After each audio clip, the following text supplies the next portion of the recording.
today we're going to go ahead and talk about the very first thing on the list. So today we're going to be looking at pride. So the first thing that Solomon outlined was a proud look, eyes that are arrogant. And this is a very unpopular topic. It's not popular because our society teaches us the importance of taking pride in oneself. So we talk about the American pride. We glory in our certificates. We glory in our influence, our affluence. We glory in our popularity. And actually, social media has made it worse. So if you have followers and you don't have followers, that determines your status. And we do a lot of things that feeds into our innate pride. For you, it's very important that we have this conversation since you're on a path to embrace God's purpose for your life. And if you want His purpose, you have to do things His way. Not the way the society has conditioned us, but the way that God desires, the way that He has set expectations so that you can connect with Him. So it's not something I can brush over. And another thing that is very disheartening when we talk about the issue of pride, in the course of preparing this, I look at the dictionary definition and I was very disappointed because now pride is being portrayed as a positive thing, actually. Some dictionary definition presents pride as something positive, and it kind of watered down the standard of God. But guess what? Normalizing abnormalities can never make it normal. What that will do is to create more complications. When we normalize abnormalities, we can get away with it in court, but it will create worse complications. So I want us to always have that at the back of our mind, because in the course of relating with other people, which is inevitable, I don't want you to be confused about what is right and what is wrong. So that people are doing things that are wrong that will never make it right. So let's kind of put that at the back of our mind. And in talking about pride, God made it clear that He hates an arrogant look. And Peter wrote a letter to the church and thought about the stand of God on pride. 1 Peter chapter 5, verse 5. Peter said, God resists the proud, but gives grace to the humble. And I kind of ponder over that. And the question that comes to mind is, have you had to work against resistance? Okay, so if you've had to work against resistance, then I want you to picture this very well.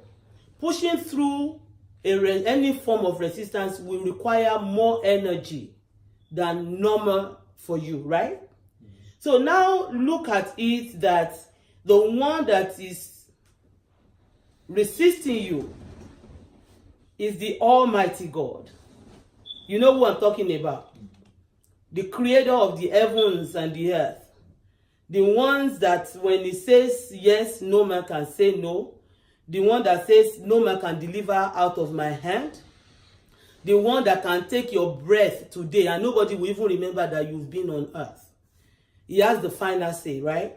So if that one that created everything is saying that when you are proud, I'm going to resist you, that's something that should get our attention. And that got my attention. Not that I've not had this before, but it made it kind of more, it made it to resonate more. That, wait a minute, the one that is bringing the resistance is not another human being that I can fight or dialogue with, or a lot of other things that I can do humanly speaking. It's God Himself saying, if you're proud, I will resist you. And how many of us want God to resist us? I don't. So that is something that makes this conversation a very important one for us to pay attention to. And you can deal with every opposition on your path to purpose, but you don't have the resources to fight any opposition coming from God. And one example that comes to mind is this king Nebuchadnezzar.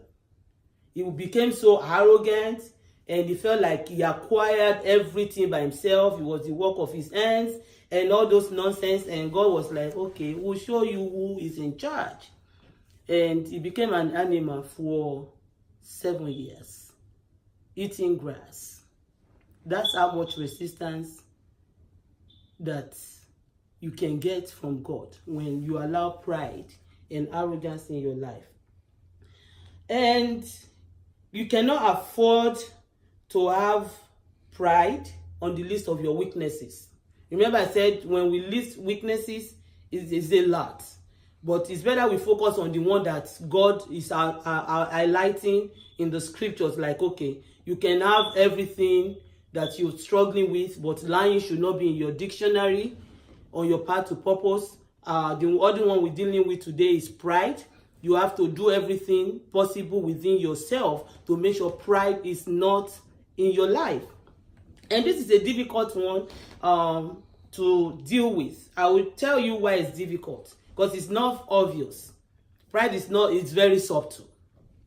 And one of my favorite authors, C.S. Lewis, has this to say about pride, and I think it's very relevant. C.S. Lewis said, the essential vice, the utmost evil is pride. Unchastity, anger, greed, drunkenness, and all that are mere flea bites in comparison. It was through pride that the devil became the devil. Pride leads to every other vice, and it is the complete anti-God state of mind. It is pride which has been the chief cause of misery in every nation and every family since the world began. But looking at this, it gave me a better insight and perspective to the danger of pride. And pride is what pushes a man to take the position of God. Pride is what makes a man to question the authority and the integrity of God. And pride is one bait that the devil has always used to get men to go into rebellion against God. It is a very subtle sin that may be present in a person's life for years unnoticed. Rebecca Brown's book, It Came to Set the Captives Free. I read that book in the, I think in the late 90s. Spoke a great deal about pride and how it is the most dangerous of all vices. That's another person from C.S. Lewis saying the same thing. That's another person that lived in our generation, different from Solomon, saying the same thing, different from Peter, different from David. So it's something that we need to pay attention to. And our society hardly criticizes prideful people. We actually celebrate prideful people. From profession, we are trained to hold our shoulders up high because you are in charge, right? But when it comes to embracing your purpose, the God's way, pride is not going to cut it. And in God's courtroom, doesn't matter what the society is saying to you, pride is number one on the list of the things he hates, like I said. And I have like 11 questions that we're going to talk about to help us look at where we are individually. And we may not do a whole lot of discussion, but I want us to do more of personal reflections, because this is personal. Do more of personal reflections and do a self-evaluation of your life, and create a system of awareness and consciousness to help you deal with this weakness, because it will creep in. By the time you guys get to that point of success, in quotes, you may have that tendency of feeling that, oh yes, I have arrived. But you can never arrive. So number one thing, the question you need to ask yourself is, how am I taking the position of God in my life? Number two, what do you boast about or what is the source of your confidence? This is very important because it's good to be confident. I'm a firm believer in being confident. But when does confidence turn to arrogance? Number 3, do I feel entitled? When you have a sense of entitlement, it's a sign that you are prideful. When you feel like you have a right, and I have to have this, I have to have that, and that's the American way. I mean, no apologies. Many of us, we feel entitled. We love to be catered to. We love the platform. When it's not going our way, it has to be the highway. Number 4, do you feel you're better than some other people, or do you have an exaggerated sense of yourself? And that is very common. Do you have an exaggerated sense of yourself? If you have some of these things, then you have to watch out. The next question is, do you act like it has to be your way or the highway? You can't step down for any other person. It's either your way or the highway. Pride is at the door. The next one, do you lie about your accomplishments so that you can make yourself look presentable or acceptable to, I don't know, whoever? You have to lie about your accomplishments. It's feeding that human nature. Is pride. Do you always look for acceptance or applause and an opportunity to be in the spotlight? The next question, do you like to surround yourself with yes people? Because you don't like people to confront you. It's a sign that you are prideful. An humble person is always willing to take corrections or criticism and all that. And that's one thing I love about Jesus. In my book, The Leadership Style of Jesus, I did a thorough research on the way he built his team. And it was very interesting to know that there was no question the team he built could not ask him. There was a time Peter was asking Jesus, now we're following you. What are we going to get for this? There are many leaders that you cannot look in their face and confront them or question what they do. They are just Lord and Master. Everything that they say it has to be like, that's the final. The disciples questioned a lot of things that Jesus did. I mean, can you imagine Thomas telling him that until you show me signs, I'm not going to believe whatever you say? Was he angry about it?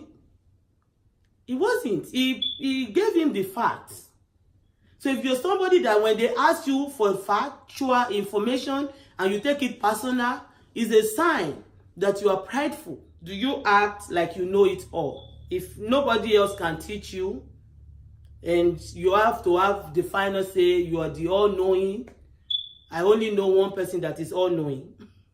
But if you are the all-knowing in your group, then there's problem.